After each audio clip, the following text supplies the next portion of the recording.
Bonjour, je suis Philippe Neubourg. Nous allons parler aujourd'hui d'un ordinateur lancé en 1981. Il s'appelle le ZX81. Le ZX81 a été lancé par un inventeur de génie, Sir Cliff Sinclair. Sir, en effet, puisqu'il a été anobli par la reine d'Angleterre en 1983. Alors nous allons parler aujourd'hui du ZX81, cette petite machine noire. Alors cette petite machine contenait en 1981 un processeur Z80 qui tournait à 3,25 MHz, c'est-à-dire très lentement par rapport à aujourd'hui. Et puis il avait 1024 caractères de mémoire. 1 K de mémoire. Vous imaginez 1024 caractères pour stocker à la fois le programme et les données. On ne pouvait pas faire grand-chose.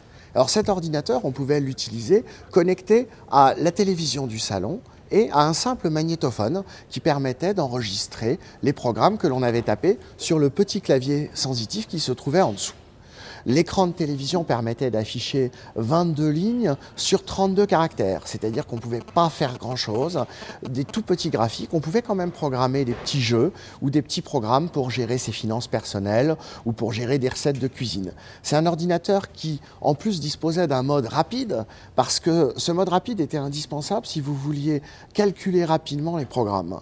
Si vous n'utilisiez pas ce mode rapide, la consommation de l'énergie du calculateur était essentiellement destiné à afficher les caractères sur l'écran.